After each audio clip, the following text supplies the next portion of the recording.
Episode 161 of Weighing In with Travis Hartman. I am B Money, the producer. That over there is the talent, Travis Hartman, aka Weekend Trav. We are coming close, Weekend Trav. This Saturday, Amalie Arena here in Tampa, Florida. Jake Paul taking on one platinum Mike Perry. We will be there in attendance, looking to go support our friend of the program, Platinum Mike Perry, as he takes down Jake Paul here on Saturday, July 20th in Tampa. We got to talk about this one, Weekend Trav. Of course. Give me your take here on this fight, the matchup, the lead up. We got a few days and counting before Saturday, and go. Listen, Mike Perry is giving up size, height, weight, everything. But something you can't measure is the toughness that Mike Perry has. So I'm going to say without a single doubt that this is the toughest opponent that Jake Paul has ever faced and possibly will ever face. If I'm going to be honest, that's just how tough Mike Perry is. And if you don't know Mike Perry is a UFC guy. Mike Perry is a bare knuckle, undefeated bare knuckle fighter, now professional boxer. He did have one fight already, but this will be his second pro fight. But all of the odds are stacked against Mike. But if you want to talk to Mike's whole life, the odds have probably been stacked against him. So I don't feel like this is anything new. I don't feel like this is going to hinder Mike at all in his performance against Jake Paul. But I do think that he's got an uphill battle in beating Jake Paul because of all those things I named. There's a size difference. There's a height difference. There's a weight difference. Mike Perry is a 175 guy, maybe 180 at most. Soaking wet probably. Jake Paul's coming down from 220 when he was training for Mike Tyson. So he's got to be under 200, I believe. And Jake Paul's 6'1", 6'2". Mike Perry's around my height, 5'10", 5'11", somewhere in there. What is this one at? Is this a catch weight? I mean, what are they actually coming in on? Because Jake Paul was looking pretty thick still. Right? Not muscular, but just fat and bloated not too long ago. Well, I believe it's a cruiserweight fight, which means it's just under 200 pounds. Yeah. Gosh, that seems, I don't know. We'll see what happens, I guess. They had a sit down. I think it's going to air on DAZN on Tuesday. They had a sit down at a table, and I was just looking at it. And frankly, a lot of things you say is true. Some of the undersized things, this and that. Mike's not a small guy at all. He is thick. And by thick, I mean just straight muscle. I mean, this is one of the strongest guys that's ever hit me before. I mean, he's strong. And you know how some guys are just freakish strong. They go in a gym, and I've watched them lift, and we've kind of been in the same gym scenario years ago. And it's like, dude, you're just putting up weight. And some guys are just freakishly strong. This guy is freakishly strong, freakishly tough. Yeah. And that's so and this is, like I said, I'm just saying what I think that the disadvantages are, but an advantage Mike has. Mike, so if any boxers are listening to this, they'll understand what I'm saying here is, so Mike does hit really hard, but he doesn't have that snap in his punches like a boxer normally does.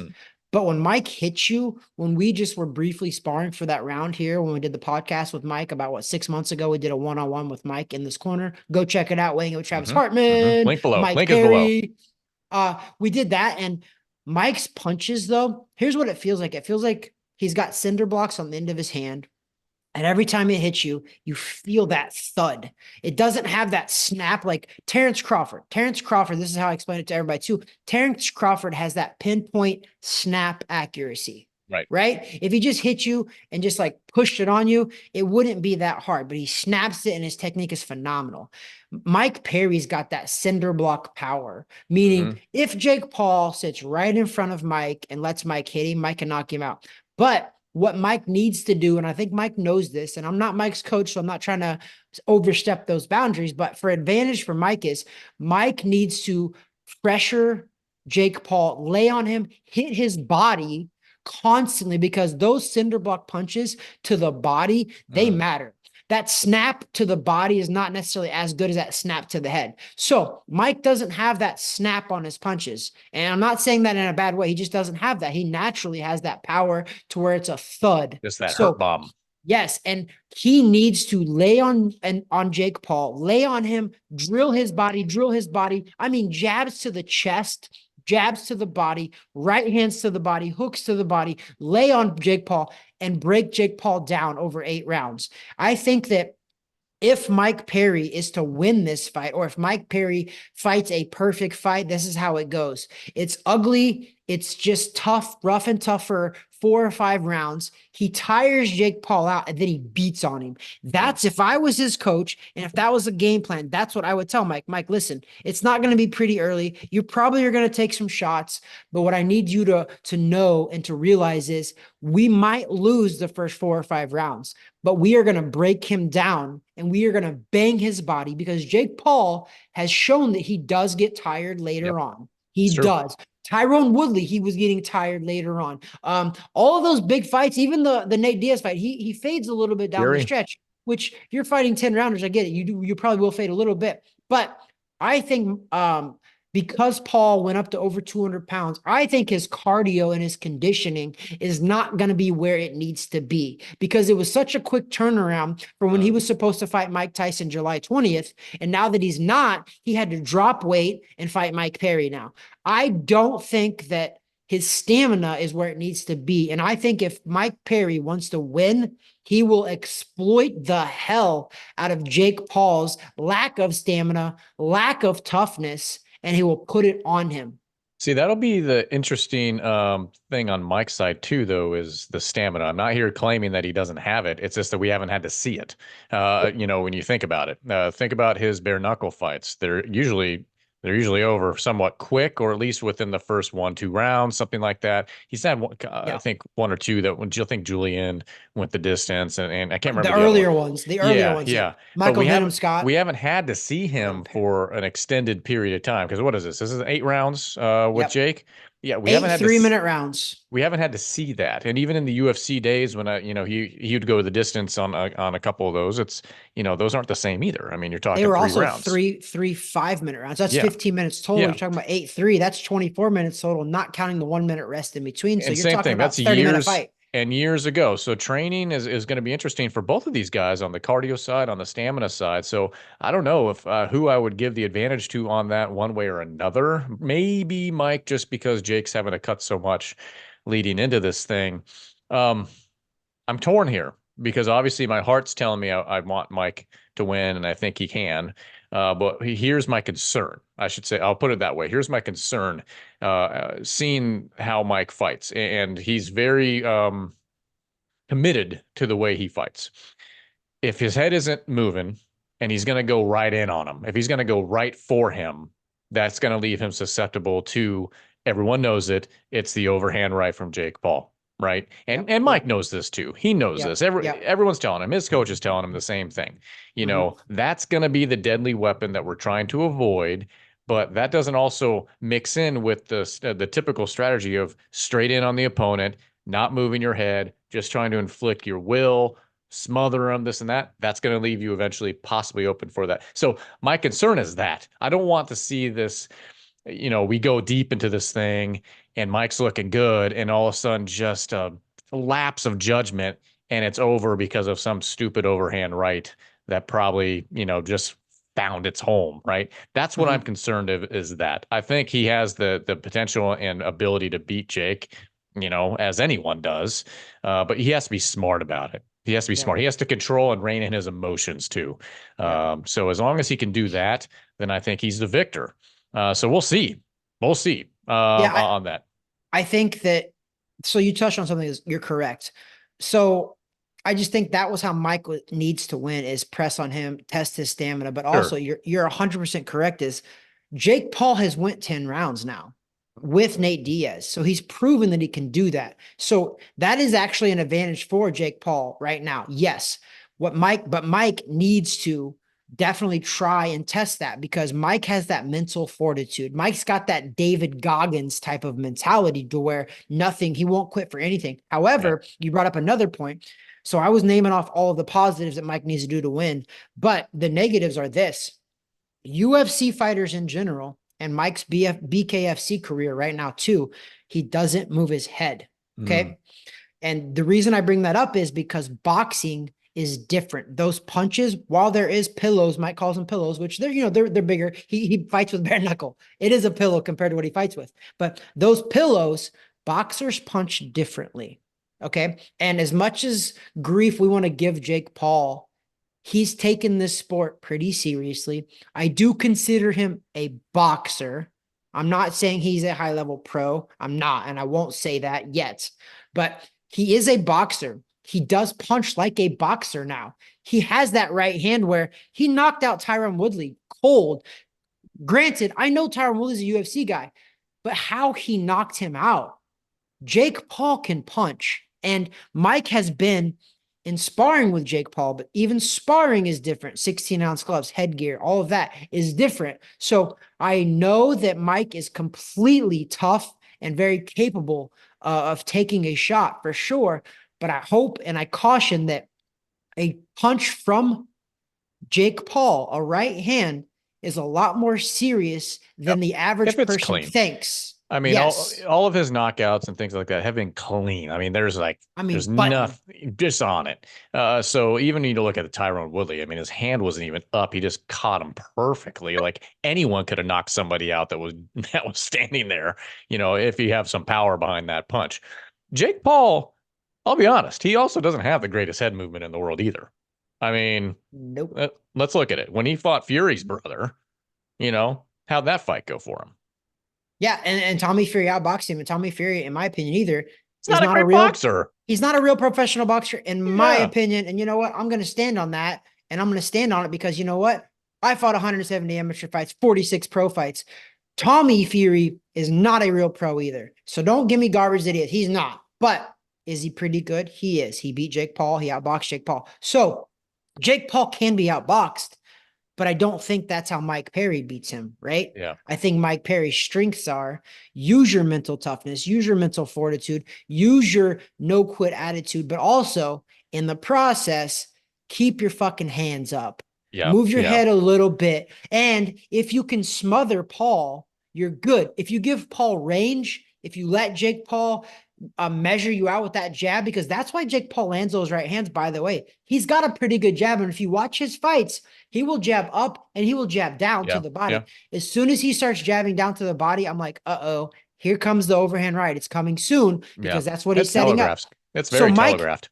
and I feel like Mike's got smart people in his corner, technique boxing guy, Coach Absolutely. JT. So I feel like they should know that. But sometimes you made another great point is in order to win these top fights, you have to have discipline, which discipline is being able to control your emotions. Hmm. Okay. Hmm. If Mike can control his emotions and channel them correctly, Mike can overcome and beat. But if Mike starts eating some punches and then puts his hands down and tries to eat those kind of punches, Jake Paul punches different than BKFC guys. He does. As much as nobody wants to believe that, he does. Mike does not need to try to out tough Jake Paul by taking shots. Yeah. He If needs that to, makes sense, right? Because honestly, he needs to forget that you, me, Brian Price, other people, he needs to forget everyone else is in the crowd. He needs to forget about the crowd. Don't be in there to give no, everyone a show. no, Go in there to get the job done. I want Because you to win, bro. the moment you invest in what the audience wants you to do and hearing the cheers and hearing everybody get excited, that's when you're going to have the blind spots. And we don't want that. To be successful in this fight, have your game plan with JT and the others and make sure you fulfill the game plan. Jake Paul's game plan, I've been saying this for weeks. Once this was announced, here's what Jake Paul's game plan is going to be. He wants to lure Mike in. He wants Mike to get tired early. He wants to have Mike come right for him. He's gonna be shifty around the ring. I don't think he's going to try to go face head to head with Mike. He's going to try to work him all the way around the ring and try to get him tired and start to see where those openings are. And then he's going to eventually take that overhand right or an uppercut. That's Jake Paul's game plan against Mike. Okay. Jake Paul Yeah. has shown us nothing at all in any other fight. That's what he's always shown us. He's not the major aggressor in these fights. He waits for the opponent to make a mistake, and that's where he takes advantage. It's going to be the same thing here. Jake Paul is not going to be the aggressor against Mike Perry. Mike Perry, every fight I've ever watched him fight, he wants to be the aggressor. And I get that. I understand that. He has to be he will be, I think, more disciplined come this go round, and we'll see. Ignore the crowd. Ignore what everyone's asking for. Ignore the cheers Yeah. or the groans or whatever. Ignore it. Get the job done on Saturday. End this farce. Please, Mike Perry, end this for us all so we can get back to normalcy and make sure that the money's flowing appropriately and you pad your bank account, set up your family for a long time. That's the job to get done, because who knows? You take care of this and you might have another Mike waiting for you on the other side of it. But let's not get ahead of ourselves on that one, weekend Trav. No, I fully agree. Mike has everything to gain and not much to lose. When Sure. you fight a person like this in this situation, this is actually a very dangerous fight for Jake Paul. And Mm. I said this when it got announced. I thought this was a very dangerous fight. I actually fully commend Jake Paul for taking this fight. And I haven't done that often about his opponents. This one I do. And the reason that I say that is Jake Paul has a possible matchup in November with Iron Mike Tyson, former undisputed heavyweight champion of the world. Okay. He didn't choose to fight some run of the bout guy who he would knock out for sure. He chose a Mike Perry.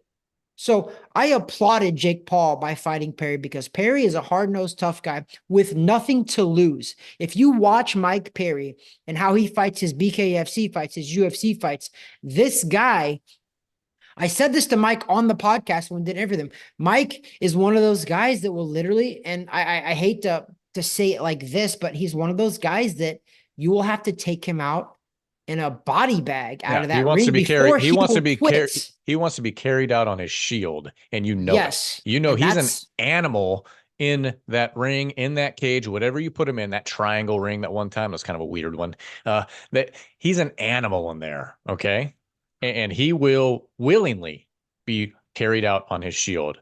I just yep. think that's the wrong method on this matchup. Yeah, and you know what? And this is what I love about boxing is Jake Paul is the favorite, right? If you look at the betting odds, Jake Paul is the favorite. Everybody's eye, Jake Paul is the favorite. But I say this constantly is boxing matches are not fought on paper. They are fought in the ring. So that's what makes this sport the beauty and the beast of boxing. You can be the favorite all you want. I bring this comparison up all the time. Talk about timed sports like basketball or football.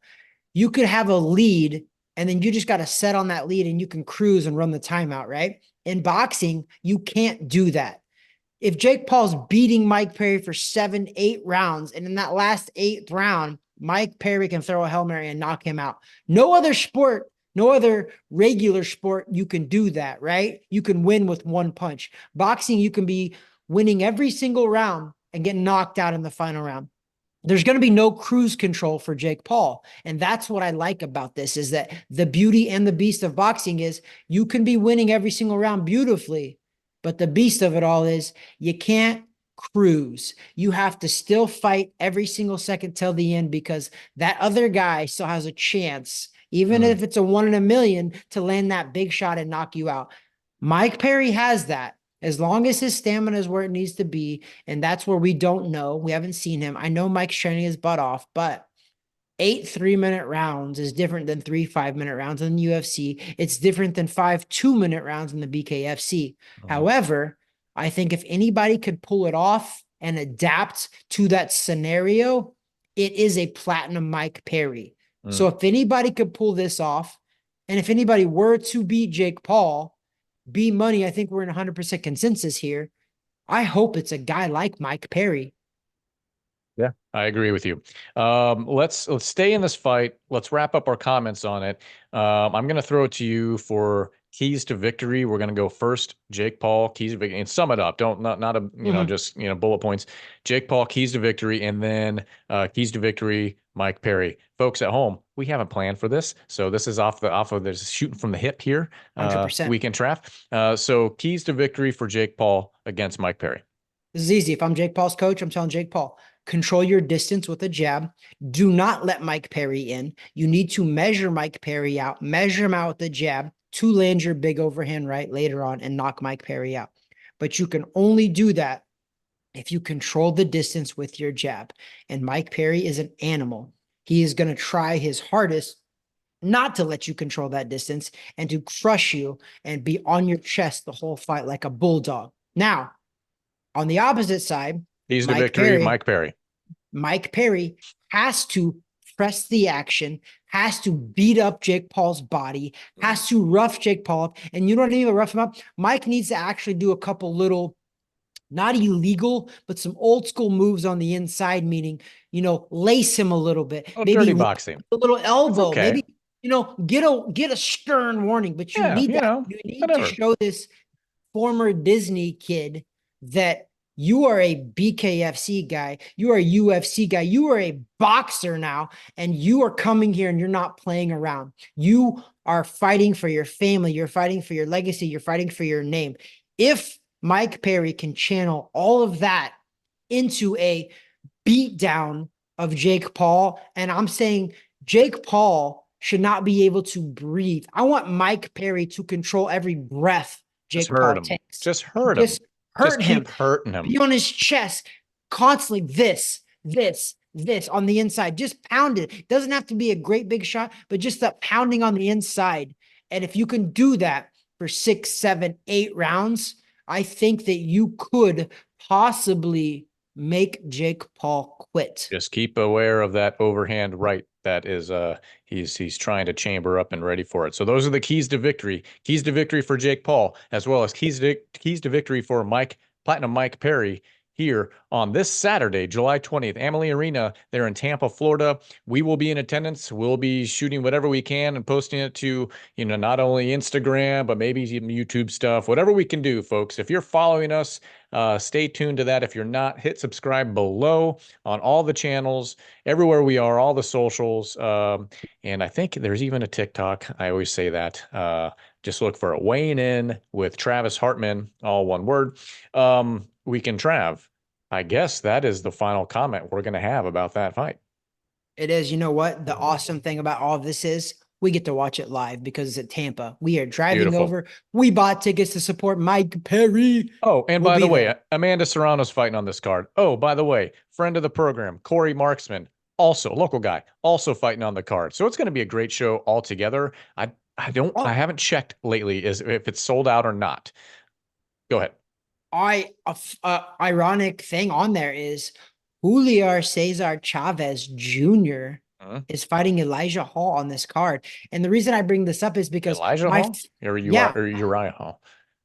oh, maybe Uriah. Yeah, find that from before I look Yep, stupid saying that. that's But fine. it's Hall. And the reason I bring that up is because Julio Cesar Chavez Jr. handed me my very first ever professional loss. I was undefeated 5-0. He was like 17-0 going into that fight. So it's kind of cool that he's on this card. He's also coming back from some serious substance abuse problems, which runs in his family with Julio Cesar Chavez, Hall of Fame professional boxer. Yep. But Uriah Hall, former UFC contender yeah, Uriah Hall.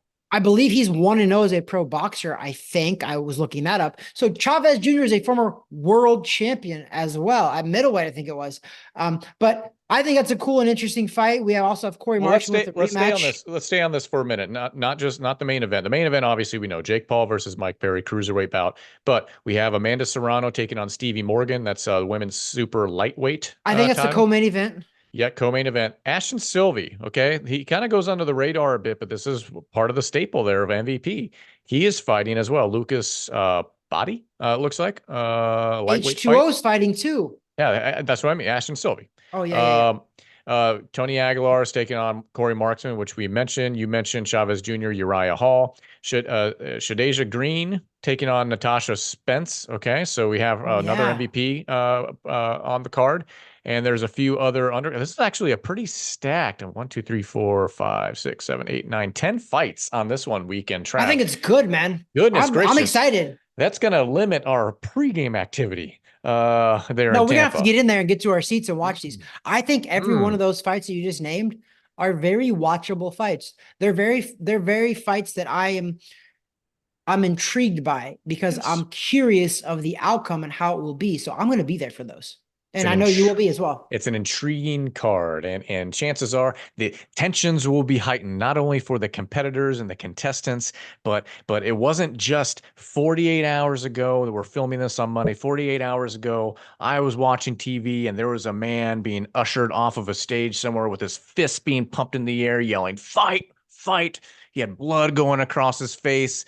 And so I feel like there's just going to be a tension going on in the atmosphere, good fight atmosphere, because we're all ready, because one Donald J. Trump who is asking us to fight for something, and I'm ready for it. I'm ready for it. What do you think about that weekend, Trav? Listen, I just want to implore everybody, but for sure Republicans and conservatives in the mix, that we just had a potential assassination attempt at a Mm-hmm. former and possibly next president Mm-hmm. of the United States. Mm-hmm. I implore you for your retaliation to go to the ballot box. Please do not incite violence. Most Republicans are pro Second Amendment. Please do not take to violence. Let's go to the ballot box. Let's do the right thing. Let's not be like the other side. And also, Democrats want to constantly say that we should all be accepting and understanding of everybody, but yet when it comes to a differing view, they're not. Oh yeah. So Donald Trump has a different view than you. I get it. He's not the best man in the whole planet. I get it. But if Donald Trump was paired against Joe Biden, which he is, and they tried to assassinate Joe Biden, do you not think that us as Republicans would be repulsed by that? I would come out firmly and say that never is trying to kill a political opponent, kill a person in general is okay. No. So I implore everybody, just please use some compassion, use some common sense. As much as you hate Donald Trump, your retaliation should be going to the ballot box. Do not try to incite violence. Try Yeah, to I mean, kill him. listen, you could hate a guy, but you should never wish or say It's comments it's like, not I mean, funny. It's not it's funny. stupid.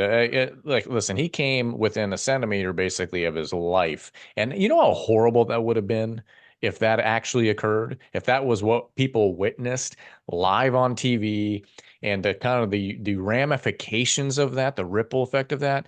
Anyone who's saying otherwise or having these stupid little comments, you need to go back into the hole you came out of and never come out. You know what? You're 100%. you're you're a piece of human garbage for saying stuff. I've seen celebrities. I sent you the clip of Jack Black and the guy that's in this band together, and they It's made a horrific. comment. It's It's horrific. terrible. These guys are human waste, human garbage.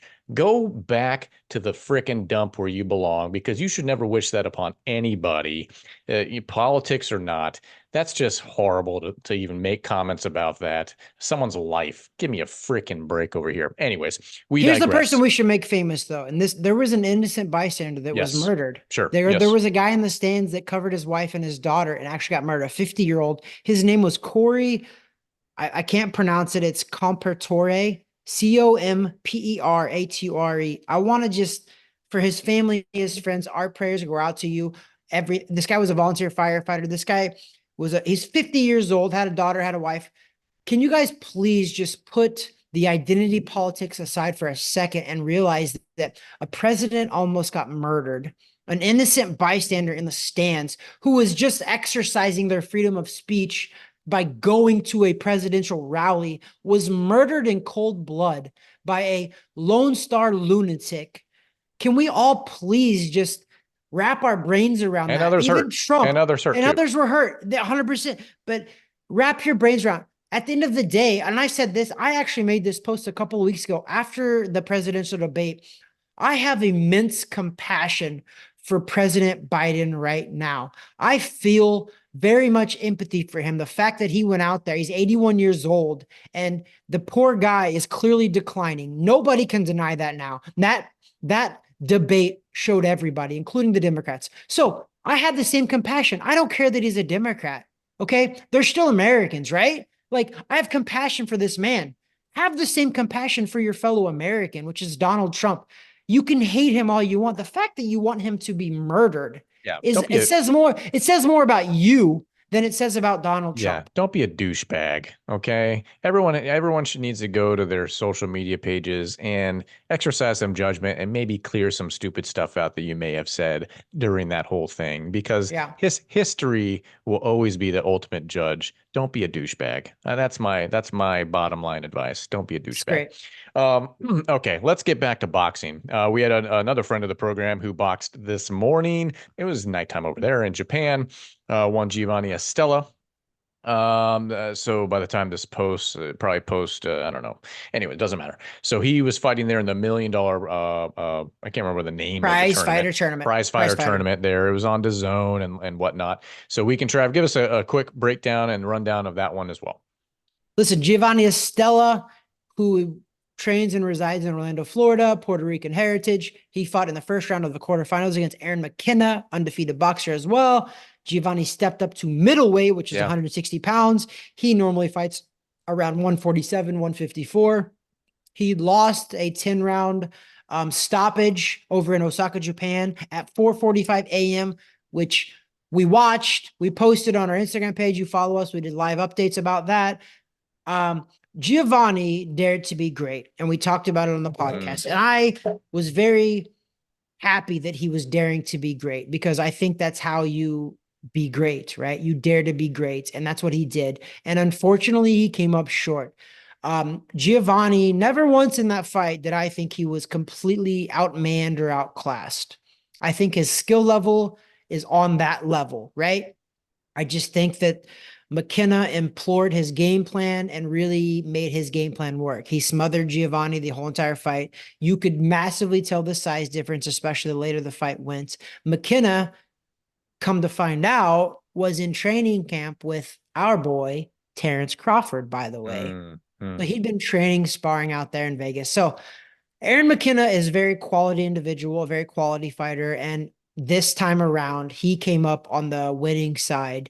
Jeovanny showed tremendous heart, showed tremendous resilience, showed tremendous talent, but came up just short.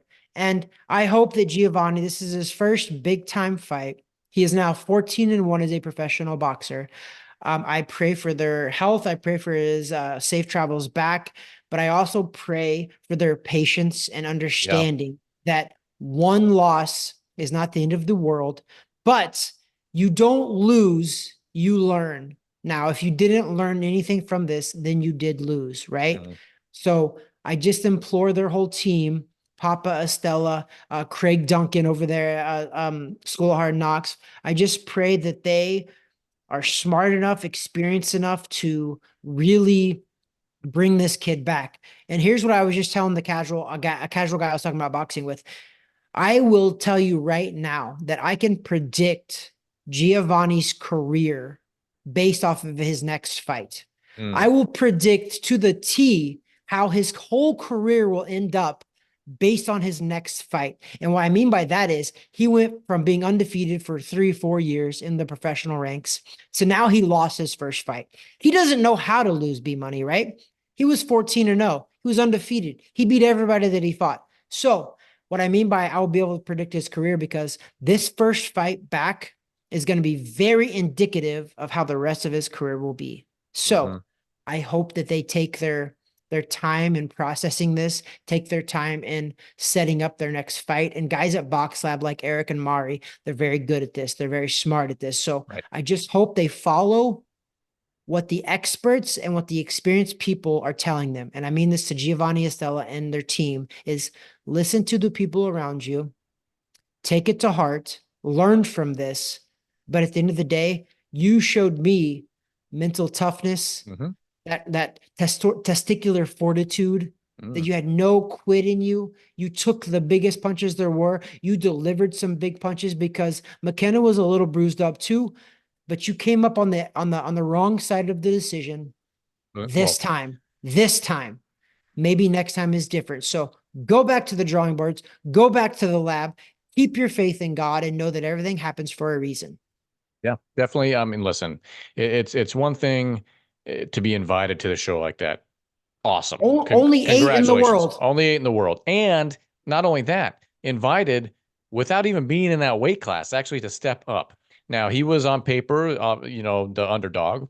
Yep. Fine. No big deal. But the fact that you went first 10 rounder and you went 10 rounds, nearly the whole 10 rounds. Less than a minute left. Yeah, the ref stopped it with less than a minute. Probably could have let it go, but safety fighter, I get it. But you went the distance with a great opponent, okay, who size wise, you could tell. I mean, I think the weigh-ins, I think Giovanni actually weighed more than him at the weigh-in, but you could just tell By from a like size. point something. Yeah, Yeah. but you can just tell, like just size wise. Not that that means everything, okay? We talk about Jake Paul, Mike Perry. That doesn't mean everything, okay? But that's something. Somebody can big brother you a little bit, and that weighs on you for 10 rounds. 10 rounds went nearly basically the distance. So Yep. so there's no reason to hang your head or anything like that. But it's time to, go back to the drawing board a bit. Go back and not I if it's me, and maybe I'm speaking out of turn here, we can Trav and correct me if I'm wrong. I wouldn't want to take a whole heck of a lot of time. I would want to, you want to do it right, but I would want something Mhm. teed up appropriately for me in my career, but I don't want a lot of time to sit and think. I want time to get back into the lab and go to work and get back into that ring and show everyone who Giovanny Estela is. That's what I would want to do. And I think he's of the mindset to probably want to do the same thing.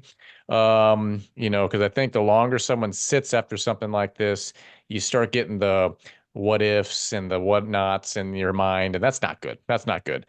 Get back on the horse, go, and run somebody over. That's what I say. Yeah. I mean, I think you should take enough time to heal, which I think it's a couple months, a month, maybe have a scheduled fight in a couple of months. I think that go back to the drawing board, talk to the people around you, don't get too overly emotional. And then listen, you lost one fight, man. That's it. You're on a big stage. It's gonna happen. The only fighters that don't lose a fight is a Mayweather. He's the exception. He's not the rule, right? The current greatest right now is between like a Canelo Alvarez. He's lost a couple of times. Mhm.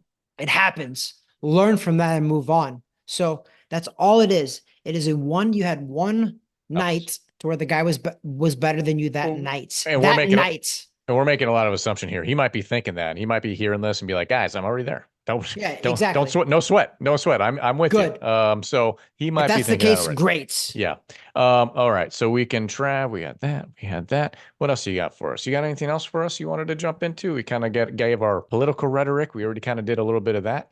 Do we want to say congratulations to JD Vance for, he's now the presumptive, soon to be vice president, a fellow beardsman. Can he win our Bearsman of the month? He By the should. way, Who? What do we? 39 years old, military guy, has actually served, who's a lawyer, who this guy's got every accolade out there. And I think it's an amazing pick. I'm excited for all those reasons, but the fact that when was the last time you saw facial hair in the White House? Wow, that's a Think great, about that. that Somebody at is a home, great let us know. Somebody at observation. home, let us know. But this is the observation. This is what I think about is stuff that is pointless. That's what I think about all the time. Pointless stuff. Nobody saw Is it this, but falling? I know it it just is fell again. You again. see that? And the Giovanni Estela interview was like, it's a You slow. just hold. Are you just gonna hold it? I think we got to be getting close to Oh, the end. Oh, oh. now Okay. people know it's a prop Nope, because I it got you. made no noise. I got Um, you. okay, You didn't hear okay. nothing there? No, I could probably edit some noise in. So, all right, Weekend Trav, episode 161. Subscribe below, hit the thumb up button, hit the bell icon. We're going to be dropping content left and right here and there. Boom, Instagram, shakalaka, laka, boom. Instagram at Wayne and with Travis Hartman. You can find us there, and TikTok as well, I think. You Um, can. Yes, I post at least one video from an interview or a podcast on our Weighing In with Travis Hartman TikTok. Check it out. We're getting thousands of views every single post on there, by the way. what did Every we? single post. So for those listening to us, whether it's on Spotify, on iHeartRadio, on Apple I don't know what they call them anymore. iTunes still, Yeah, I whatever. think so. Wherever you're getting your podcasts, audio, we're there. If you're getting it visually from YouTube or Rumble, we're there too. But for those at home listening or watching me, and or both, what did we get wrong? Are we completely bonkers for thinking that this is going to possibly be a close fight? Because here, I mean, should we even just throw a prediction out? Should we just give the folks at home what they want? The prediction for Jake Paul versus Mike Perry. Are you able and willing to do that, Weekend Trav? No. Before you potentially interview Mike, are you willing to put your neck out? No. Okay, we heard that. Um, but here's what I'm going to say. I think this is going to be a tough fight, and I think it's probably going to go the distance. That's what I'm saying. That's what I'm saying. This isn't a prediction, but I think this is. Tell me I'm nuts in the comments below. Tell Weekend Trav that he's nuts in the comments below, based on his keys to victory. Be like, man, this is going to be overhand right, game over Left, quickly. right, good night. Left, right, good night. So tell us where we're wrong at home. And if you caught the Jeovanny fight this morning, we want to know too, because we're more than happy to support. Also, give Corey Marksman some love too. He's fighting this Saturday on this card there in Tampa. Amanda Serrano, obviously, as well. So give all these folks some love. If you're not heading to the show, take a look. I think there might still be tickets available. I'm not positive. I haven't checked it out yet. It's a But big check arena, so there might be some nosebleeds, but Yeah, so check Ticketmaster.com for that one here Saturday, July 20th, if you're in the area. If not, you can find this on DAZN, I believe, to yes, watch. It shouldn't be hard to find it to watch.